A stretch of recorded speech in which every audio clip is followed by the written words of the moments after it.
Okay, I'm going to go ahead and get started because I try to keep these things always on time, and I had planned to get started talking at 8:15. So let me say good morning and welcome to everybody. This is our first event for 2016, an Insider Info Breakfast. I love Insider Info sessions, so we should have a great way to kick off our year. I see many of you are already chamber members, but the chamber members know that I never have an event without saying, those of you who are not yet chamber members, be sure and pick up a brochure, see me, talk to me. We can certainly tell you the benefits of joining our chamber.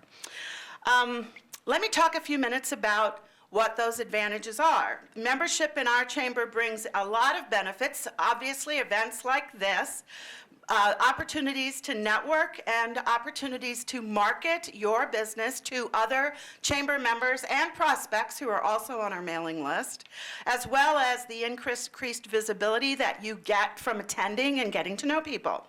There are also a variety, and this is the thing I'm always trying to remind people, we have a lot of cost-saving programs and services that you can take advantage of as soon as you become a member.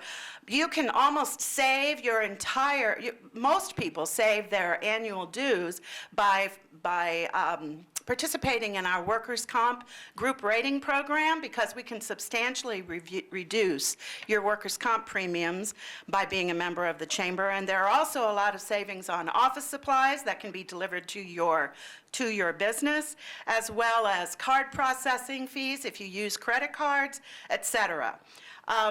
Members in the chamber also are important to Colerain Township. You are supporting our local community and helping to make Colerain Township an even more attractive place to live and work when you support the Colerain Chamber. Now, let me talk about a few exciting programs we have coming up. This coming Wednesday night, January 20th, is our free movie night and new member reception. We're going to be welcoming everyone who's joined the chamber in the past 6 months with a very special free event, and that is a free showing in a private theater at Escape Theater, our very generous host.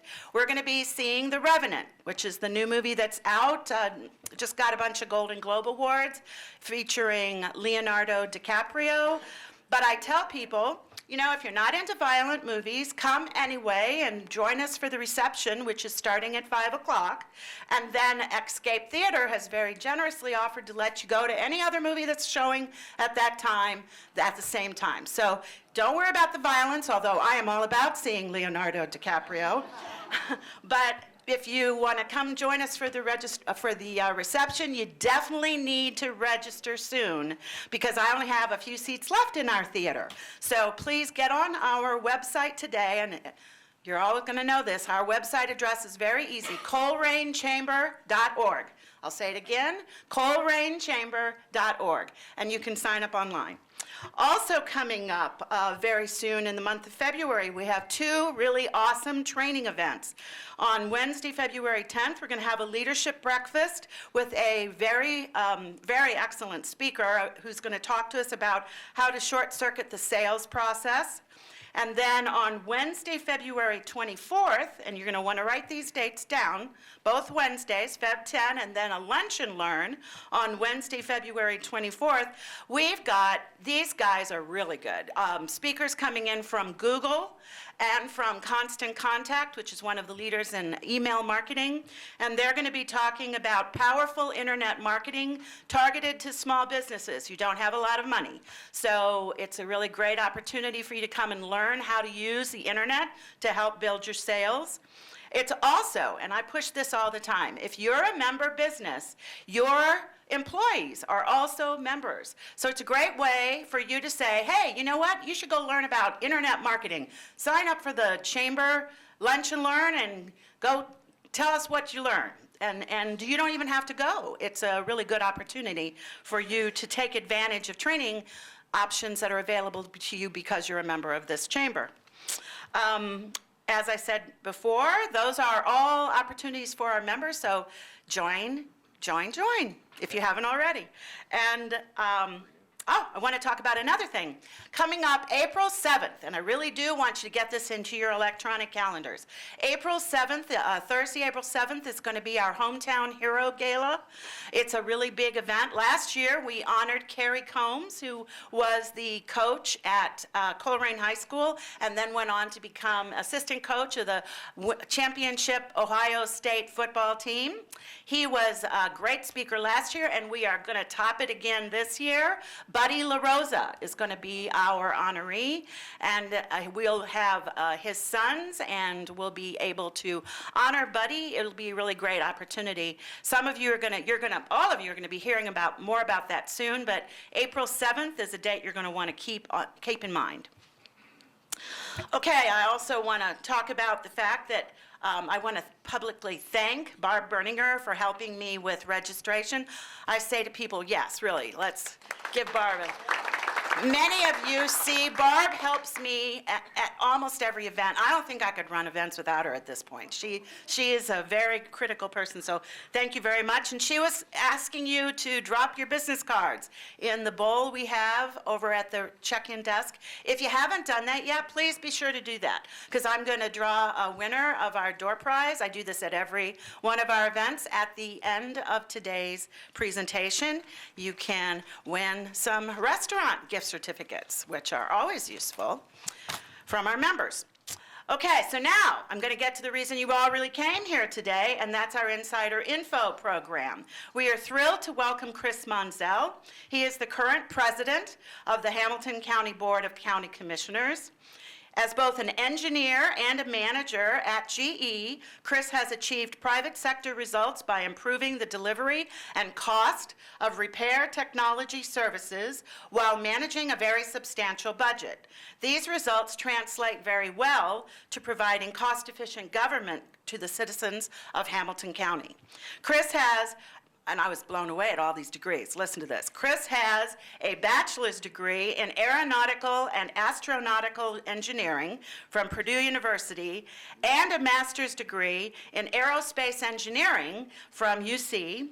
His career spans several public service positions, including his early work with teens in Brooklyn, New York, and a position as acting director of a homeless shelter in Oakland, California. And then, because he wanted to go overseas, I guess, he went and became a teacher at Minsk State Linguistic University in Belarus, where he taught American Studies and pursued various fundraising grants for the Children of Chernobyl organization and several other pro-democracy groups. Upon his return from Belarus, he obviously thought he needed more education, so Chris got a master's degree in public policy from Harvard University. We are very honored to have Chris with us today to give us some insider information about what is happening in Hamilton County. Please join me in welcoming Chris Monzel. Thank you very Welcome. much, Stephanie. Thank you. Absolutely. Yeah, thank you very much for having me this morning. I will try to give you some insider information on what's going on. You probably heard some of the latest stories from the changes that have occurred down at the Board of County Commissioners. So I do bring greetings from my fellow commissioners, Commissioner Todd Portune, and our newly appointed and newly elected Vice President of the Board, Commissioner Dennis Dieters, who you might all know from Colerain Township. So I told Dennis yesterday that I was going to bring greetings from him here and probably how much you probably miss him already and again coming down to Hamilton County. But don't be worried, he's got your interest at heart, and he's going to be still fighting for Colerain as well as the rest of Hamilton County, and I think Dennis is going to do an outstanding job being on the commission with us, so it's very exciting. So I got reelected to be president of the board this past Monday. We reorganized, and Dennis is vice president, and then Todd's our third commissioner. So there's a few changes that are occurring in Hamilton County, which are exciting. And I'm just going to give a quick update. I have to do the state of the county every year, which we're going to do in February. So I stole a couple of the slides from that to kind of give you a preview of that. If you're interested, the Rotary does it every year. It's February, I think, 11th this year down at the Hall of Mirrors. So if you want to participate in that, it's a great time, and the Rotary Club does a great job of presenting that. But just going through some of our updates here. So for our agenda in 2016, looking at what we're trying to do and continuing on the great success we've had over the past several years in Hamilton County, we're going to continue to put public safety first. Folks, that's government's main job, is to make sure that our citizens are protected. So we're going to make sure that we do that. And as we go through a few more slides, you're going to see just how much we've invested in public safety within the county budget. Next up is protecting MSD ratepayers. So I didn't think when I became a county commissioner I would spend so much time in sewers.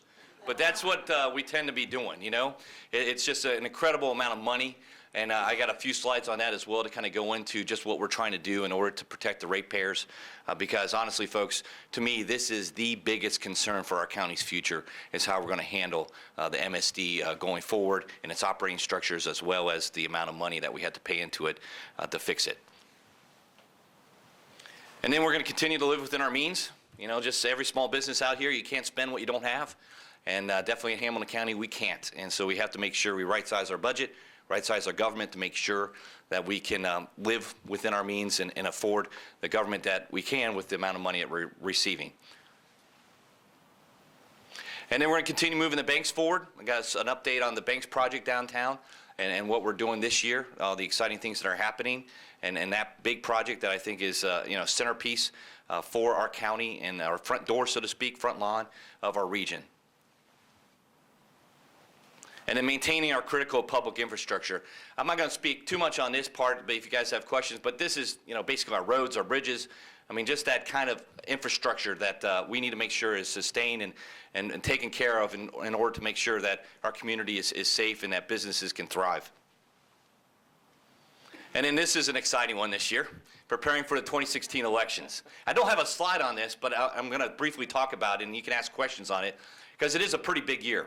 And of course, Ohio has a big, spotlight on us, and Hamilton County is one of those big spotlights too when you come to the state of Ohio. And so, as some of the issues that developed out of the last election that took place with our new e-books that were being used at the polling locations, there are updates that we're going to be doing to make sure that we get this year's right. We don't have any mistakes, and that first test drive will be the March primary on March 15th before the big show that will take place November 8th of this year. And then finally, we're going to continue our fight on the scourge of heroin. I know that's something that Dennis was working on here in Colerain Township, and he's actually going to continue that down at the county for us and picking up what lessons he's in best practices that have been done here in Colerain Township and applying it to other communities across Hamilton County to make sure that we continue to battle this, because this is, from a personal standpoint, a social standpoint, a problem that we're going to have to address because it's affecting families across our whole county. So our general fund, where does money all go, right? This is something like your family, your businesses, you make that pie chart to say, where are we spending all our money? And if you can definitely look at this chart, what jumps out, almost 75% of our general fund goes to law and order, as I like to say. The public safety portion of it is $81.9 million. That's the Sheriff's Department. That is also dealing with the Justice Center, the jail, and then also the Prosecutor's Office. And then on the judicial side, we have the court system, the clerk of courts. That's another $70 million. So folks, out of our $207 million budget, 150 of it is just spent on those two areas. So again, we are putting public safety first, because that is the role of county government. That's the role of what I believe government should be in making sure our citizens are protected. Because if people don't feel safe and where they're going to live, they're going to move away. They're going to go live in other areas. And so that's where we put a lot of our emphasis on within the county budget. And then the rest kind of breaks down general government operations, just all the other departments, Dusty's department at the auditor's office, the recorder's office, the coroner, all those other offices that we have, public works, the engineers department working with the streets, and then also our social services and economic development, which you can see is a very small part of our pie, but it provides probably one of the biggest return on our investments when we're just doing $1.9 million. But the amount of money you're going to see later on of how much we're getting back is massive. So what's the economy kind of looking like over the last few years and going forward? I mean, just this chart kind of shows the trends of our sales tax. And if you look at the county budget, we get our revenue sources from two main areas, and that's the sales tax, and that's also from our property tax. And from a standpoint, the property taxes have decreased because property values have gone down. And at the same time, our sales tax kind of got hit as well because of the economic downturn. So you had two forces colliding that really clobbered our budget. And today it was 207 million we're talking about. Well, about 2007, it was over 270 million. So we've decreased our county budget by $65 million. And you can see the reasons why. You have that massive dip in the middle there in 2008, 2009 because the economic downturn. But we're starting to improve. And so basically for the last full year, we've seen a 5.2% increase from 2014 in our sales tax. So the trend's looking much better. But we budget conservatively because you don't know what's going to happen. So for next year, we're budgeting about a 1% growth. Even though we saw 5% growth over the past year, we're just going to budget to 1% because we're not sure what's going to happen.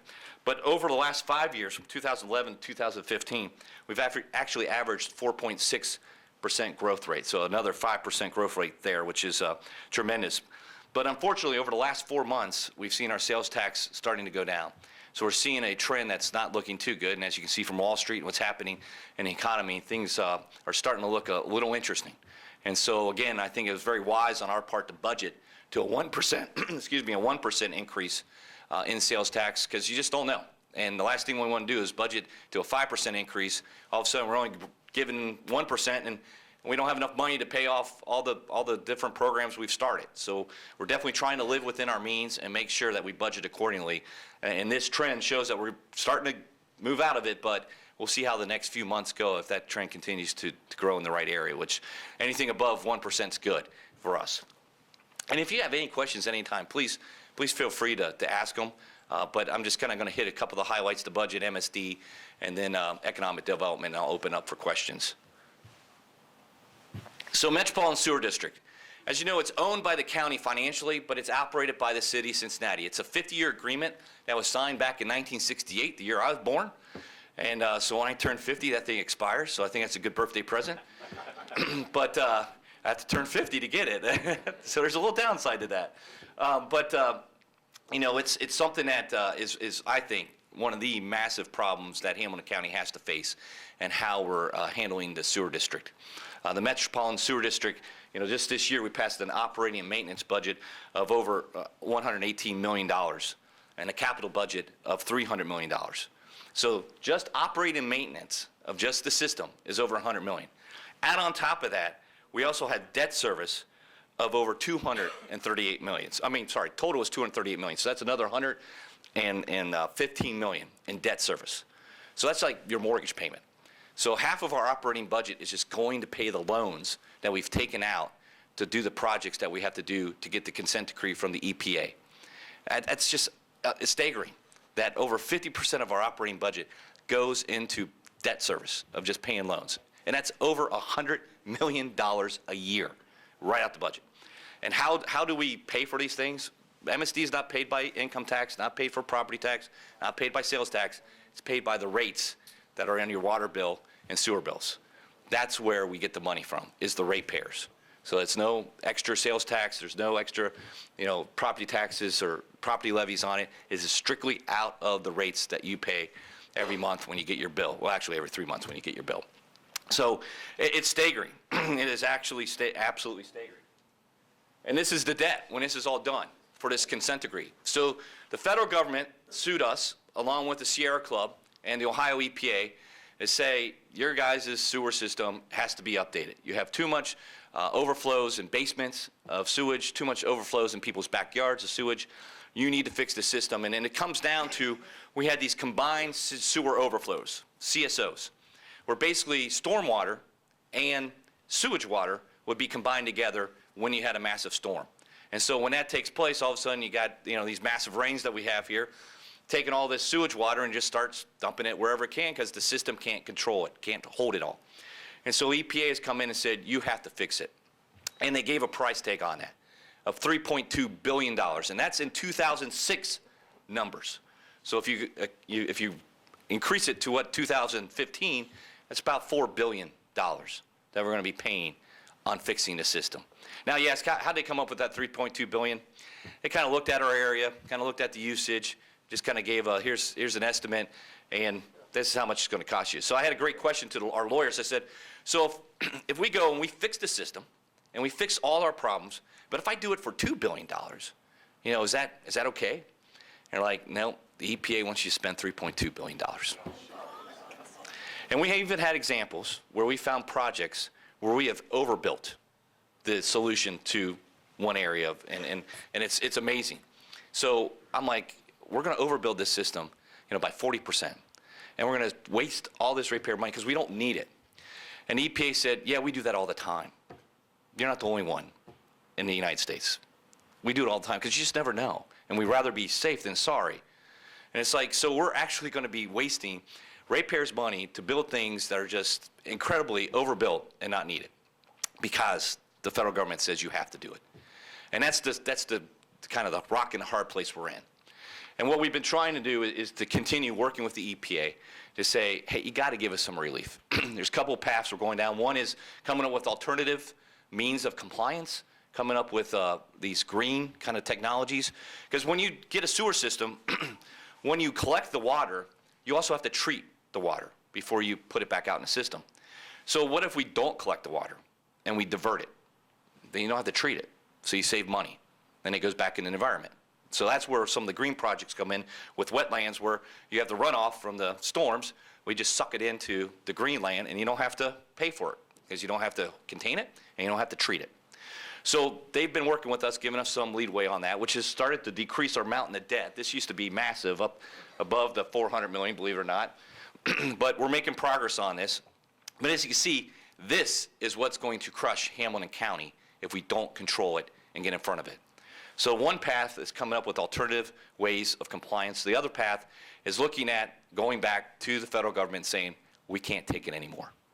Well, our rates have increased double digits, almost triple digits over the last 10 years. Our ratepayers cannot afford it anymore. So we're doing those studies to kind of come back with data to show the federal government that you're going to break us. We're not going to be able to afford this mountain of debt for our citizens over the next, that goes out to 2060, over the next 40 plus years. There's no way. So the hope is we go back into federal court, we get relief from the EPA. We're going to battle it, because to me, I think this is what's really our future if we don't get in front of it and make sure that we can control those costs. And you've seen it played out. I don't know if you saw the story where the microbreweries, it's great. We have all this new beer brewing for folks who like to drink beer. It's really exciting to see all these different craft breweries popping up across our county. And then all of a sudden, they get hit with a usage fee from MSD because of their waste product. And it's like, they're going to go move. They're going to move North Kentucky. They're going to go move out to Butler County, Warren County, Claremont County. And it's like, here's just a small example of how this is going to start crippling our companies and making people want to move somewhere else. I have residents over in Anderson Township who are a block away from Claremont who's basically saying, across the street from me, their sewer rates are dramatically lower than mine because they are in Claremont County and I'm in Hamilton County. Why don't we just secede and go over to Claremont County? I'm like, well, no, you can't do that. We need you guys to stay. We're going to keep fighting. But that's the problem that we have, is that families and businesses are not going to want to choose to live and work in Hamilton County if they can't afford it. And so we're going to keep fighting that and working with the EPA and hopefully figure out a resolution here to make sure that we protect the ratepayers. And it's not all doom and gloom. Here's some positive stuff, focusing on Claremont County. We have our Hamilton County Development Corporation, HCDC, as a nonprofit organization that does a majority of our economic development work in Hamilton County. We technically do not have an economic development department within Hamilton County. We take that and give it out to HCDC to work, as long as some other organizations like the Port Authority, the Chamber, and also Ready, Cincinnati. And so just this past year, there's been a lot of revitalization in Colerain Township with the help of HCDC. I just passed by Northgate Mall on the way down there with the new H.H. Gregg and Escape Theater you were talking about, as well as Alta, Marshalls, DSW, and Michaels. That was over $21 million that was put in there, as well as from tax incentives, and it created over 140 jobs. And that was just in Colerain Township. Now, working further, HCDC with our county administration has established an enterprise zone program which allows Colerain to assist businesses to expand or locate within Colerain Township. And so some of those programs have assisted companies like Nolte Group, the Casker Company, Greater Cincinnati Dental Labs, as well as RB Tool, the Metalworking Group, and Universal Advertising. So these projects, just listed here, are $8.4 million in investment, and again, 350 jobs. So to me, this is the exciting news of what we're trying to do in Hamilton County and Colerain Township. And also, HCDC provides, assist companies with real estate and personal property, and they've assisted the Metalworking Group, Thinkware Inc., ABC Early Childhood as well, Learning Center, and they've invested $4.4 million, which is another 250 jobs. So previous page, you have MSD, and what we're fighting, it's fighting for these small businesses, for your small businesses, to make sure that they prosper and are successful within Colerain Township as well as Hamilton County. And then I think it's my last slide, and we'll open up for questions. The Banks Project. So there's exciting news this year with the Banks Project. GE, which is my employer, actually, is opening up downtown. They're going to be moving into their new facility in September, and they're going to have approximately about 2,000 employees moving in there. And so the Banks Project is going to have a new life. We have another apartment project right next to it that will go online as well. And then we have the announcement of our hotel that's going to be right across from the Red Stadium. It's an AC hotel, which is done by Marriott brand. And, that's going to open up in spring of 2017. And it's going to have 171 rooms there. It's a $35 million project that has been kicked off. So there's a lot of excitement down in the Banks. We're looking at our next phase, phase 3, which is just south of the GE building by Paul Brown Stadium. We're trying to get some money in the state capital budget this year. We've asked for about $10 million to help us with the garages, the podiums, so we can build a landing to continue development on top of that. And there's a lot of different ideas. One we're trying to do is potentially maybe bring UC Law School down there along with their business school to develop a kind of legal center that would be beneficial, again, to get more people down there 24 hours a day and keep it moving in the right direction. So that's some exciting news from a Banks perspective. Hopefully next year the Bengals will win a playoff game. That'll be even more exciting news, but we'll have to wait another year for that. But there is a lot of good things that are happening downtown in Hamilton County. So that's all I have from a kind of an update. I'll open up for any questions right now that you might have. Yes? Will it make it safer people going downtown?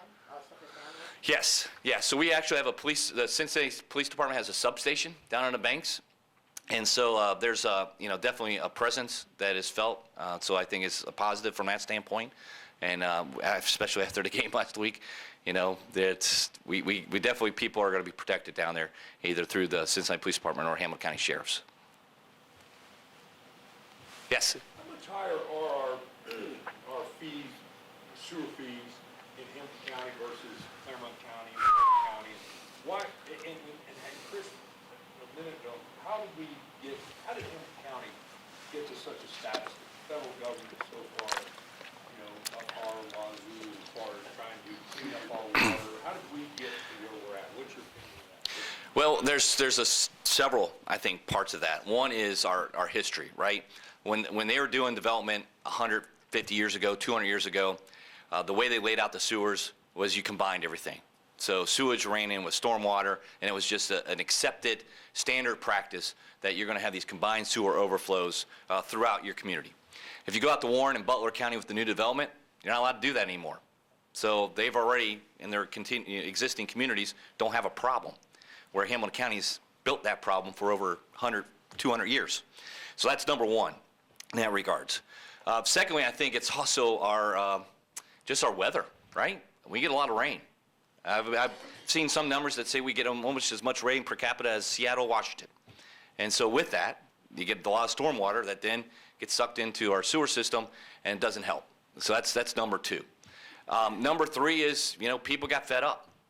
Sierra Club, citizens, residents, that's who took it to the EPA to say, you got to get, Hamilton County to fix this. As we weren't moving fast enough on it, and weren't getting, 20, 30 years ago, getting a resolution put in place.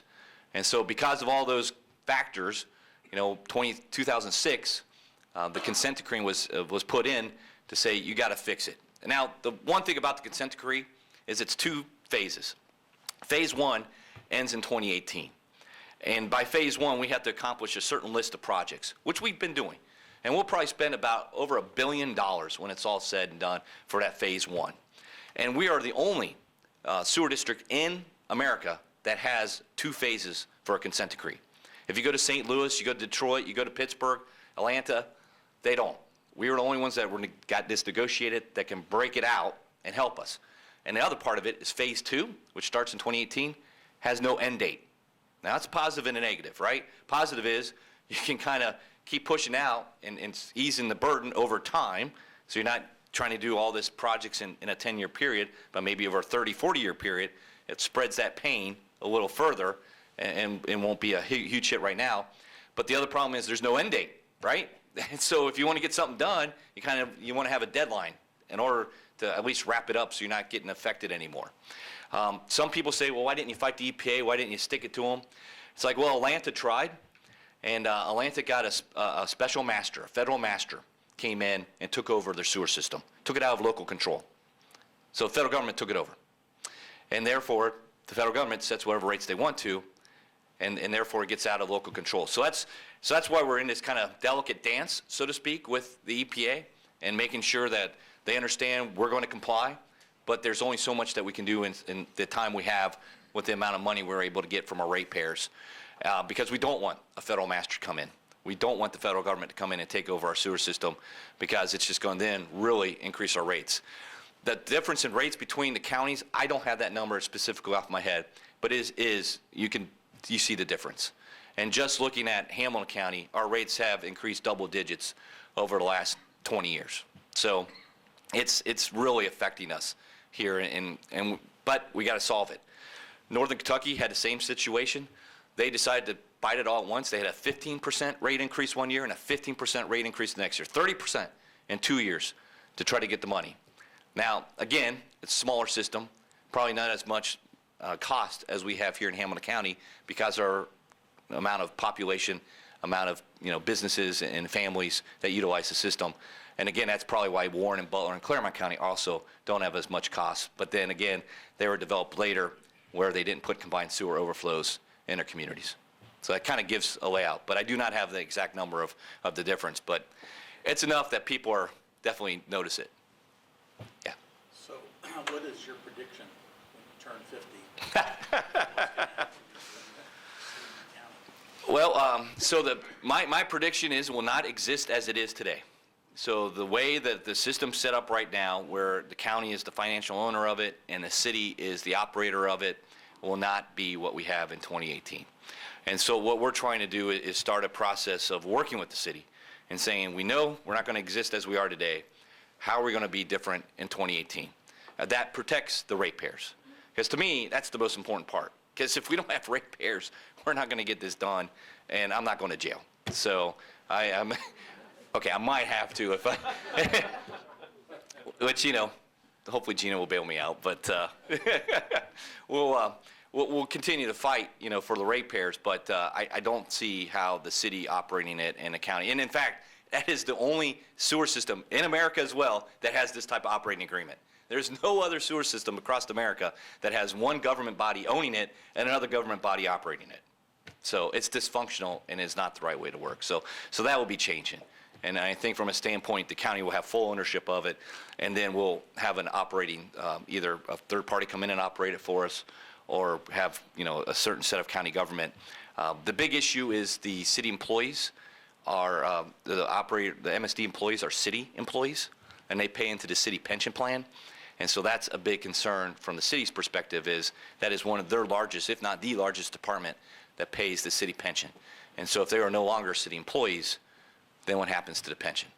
And so I think we'll probably have a hybrid system where we'll operate it and manage it from county side, but they will still remain city employees from a standpoint, or they're county employees that pay into the city pension.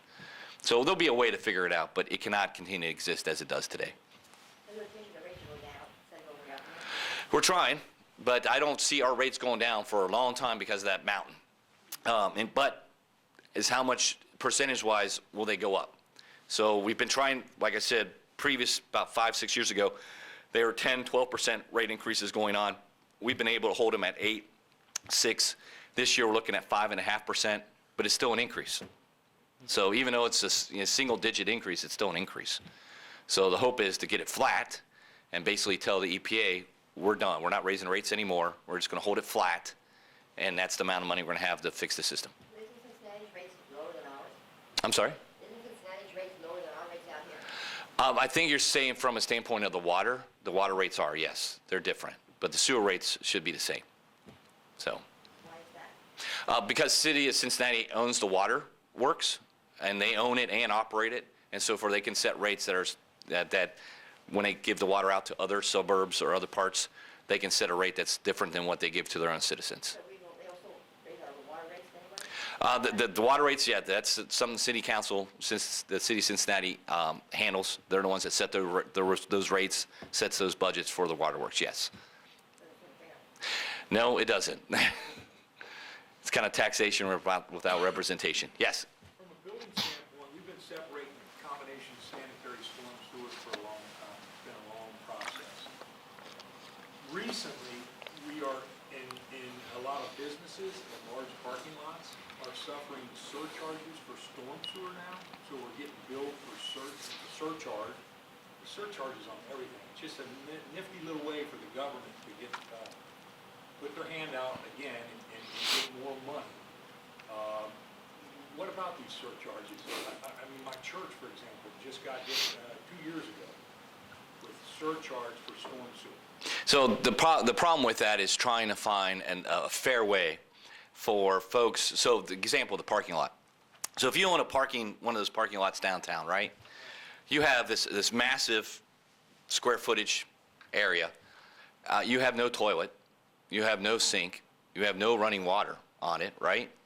But because that surface collects all this storm water and dumps into the sewer, they don't really have a water bill, right? Because they don't have any water on that parking lot. So why is it fair that they're contributing to the problem but not paying anything for it? So that's where the surcharge from the stormwater was thought of as trying to give some way that they have skin in the game. Because if you know, they're not paying a water bill. They don't have a toilet. They don't have any type of water facilities on that parking lot. So that's how kind of the idea came out of trying to figure out. The expense of breaking sanitary and storm out, is that then attributed to maybe separate lines for that water to just put it back into the system, back into the environment? Well, yeah, that's where we're trying to come. Untouched. Right. So that's where we're trying to come up with these alternative ways. Because right now the EPA just says just collect it all, treat it, and put it back in. So that's the skin in the game, Yes. to create actually separate sewer, Well, yes. all the So, way back to the system. true, or divert it back into the environment. So you don't have to collect it and you don't have to treat it. That's the cheapest way to do it. And are other counties experiencing surcharges? Yes, yes. From a stormwater perspective, yes. But bigger counties have bigger charges as of their population and cost compared to a smaller county. But yes, those stormwater charges are across the board, and that's set by the state of Ohio. One big thing from a county perspective is I don't pass laws. When I was on Cincinnati City Council, I used to pass ordinances and laws. At the county, we are an executive branch of government. All of our legislation is done in Columbus. So anything that the state House and state Senate pass as a law, I have to enforce. So I'm kind of a mini arm of state government down here. So those surcharges and those issues are all done up in Columbus. So that's something that you should be aware of and talk to your representatives about, because that's who kind of sets the legislation that we have to enforce.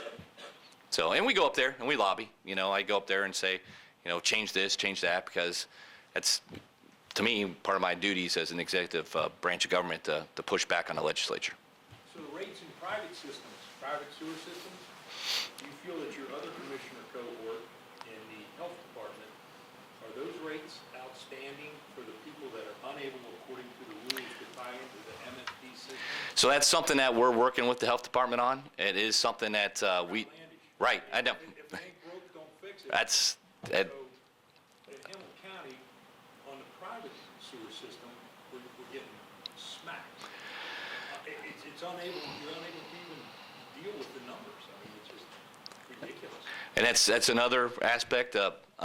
From a standpoint of how much control we have as the county commissioners, the health board is a separate body.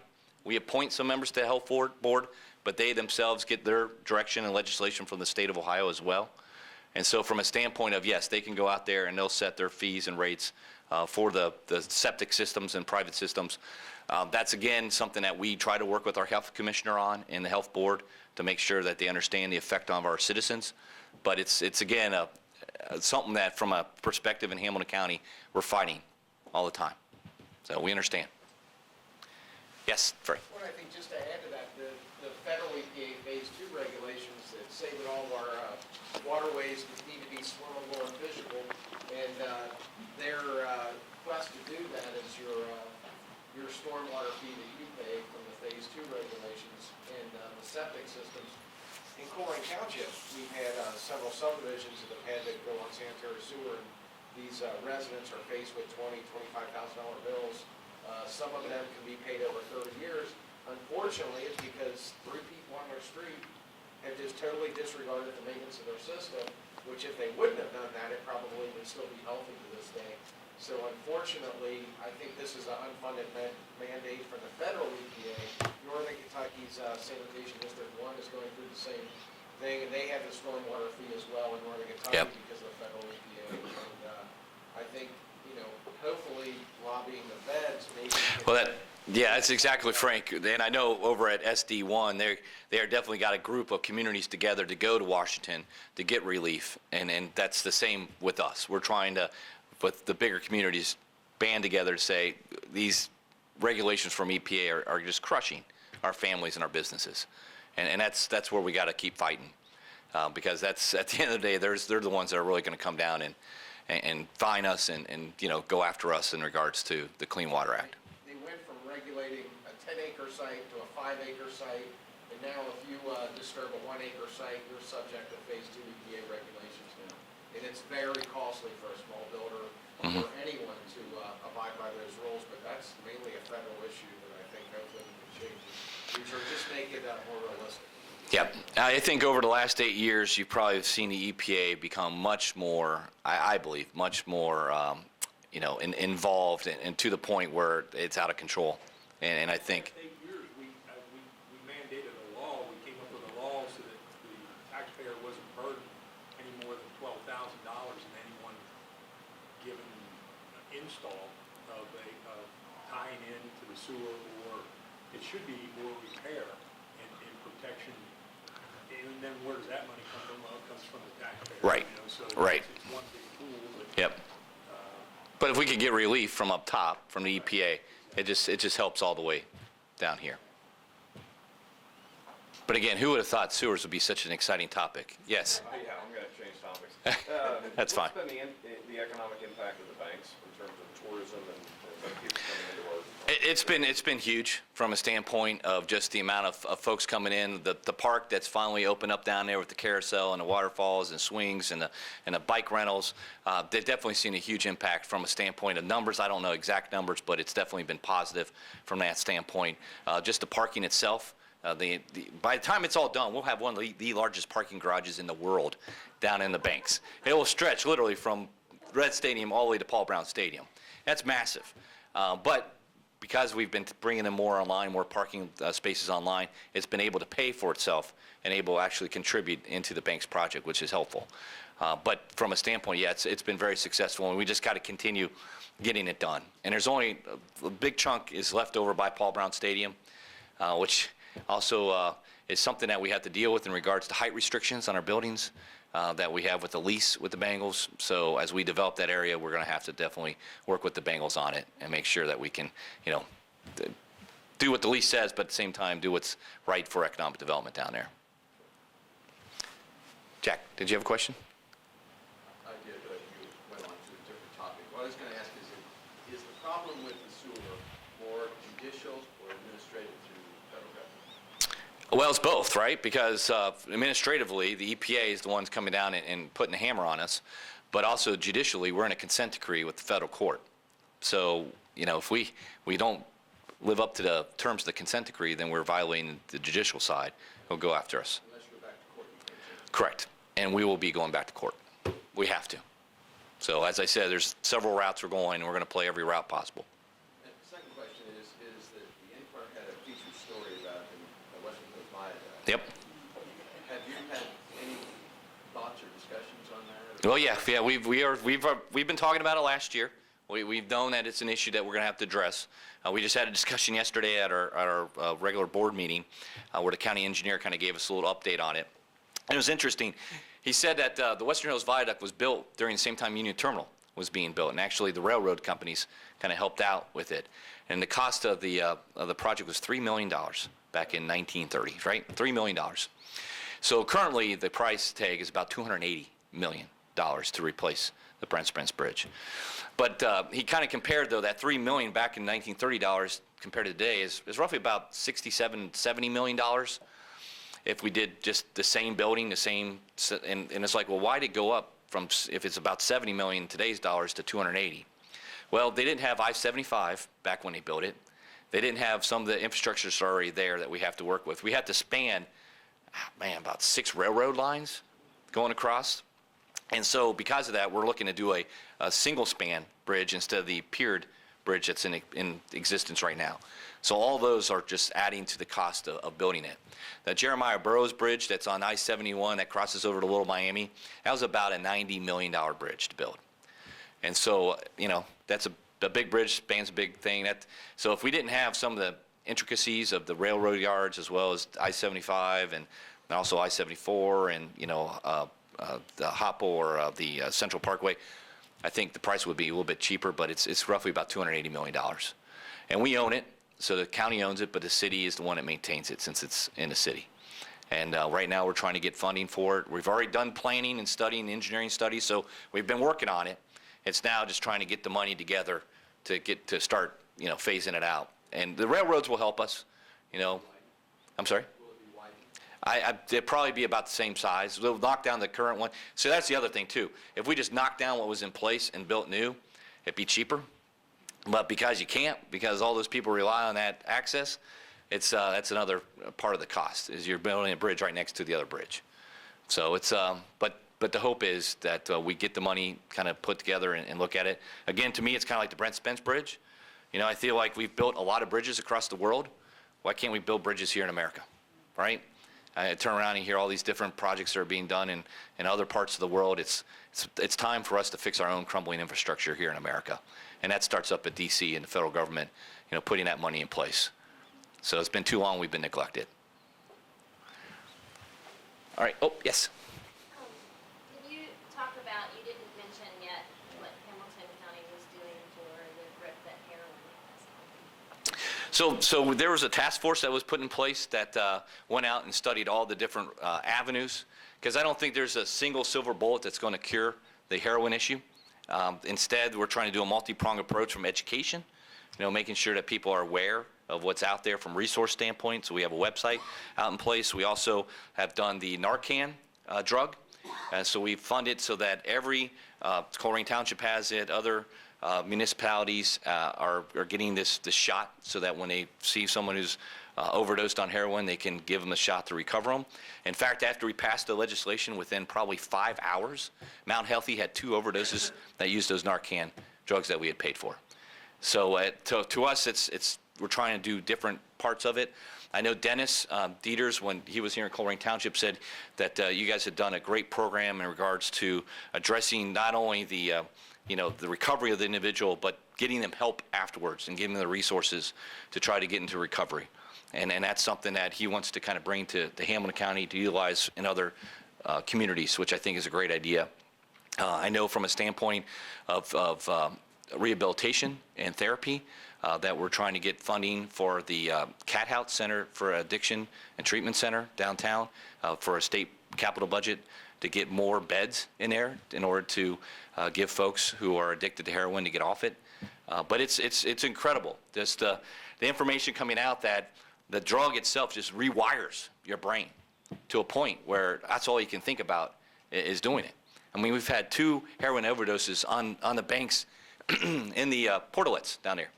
2 people found dead with syringes. In the Children's Hospital just a couple weeks ago, a father in the bathroom, with needles. It's just incredible when you look at it. And again, it doesn't matter what socioeconomic background you're from. It can affect anybody, from Indian Hill, to Cleves. It doesn't matter. And we just got to make sure, though, that we have resources in place. And honestly, though, to me, government's going to be able to solve it. It's got to be a personal responsibility issue. All we can do is provide resources for individuals and provide those treatment opportunities to provide, the Narcan. But if the individual themselves are not going to take responsibility, you can bring a horse to water. You can't make them drink. And I don't know what we're going to be able to do that. So, but I'm sure, I believe in our technology and our science. And who knows, potentially maybe there's a drug someday that can reverse that wiring after you get hooked on heroin that they could take and, be able to, regain their lives. Because I think that's probably going to be the way that's going to really solve it. Any other questions?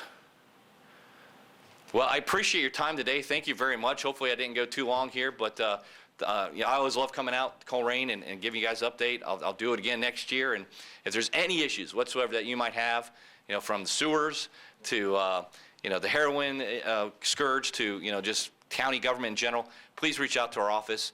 We've left some of our budget and brief books too by the table. It kind of gives an overview of county government and our budget for this year. But please do not hesitate to ask us, as we want to make sure that we're here for you, because one of my first things I said getting county government is we want to make Hamilton County open for business, and we want to continue that, and we'll keep fighting for you every day. So thank you very much, and God bless. Have a great day.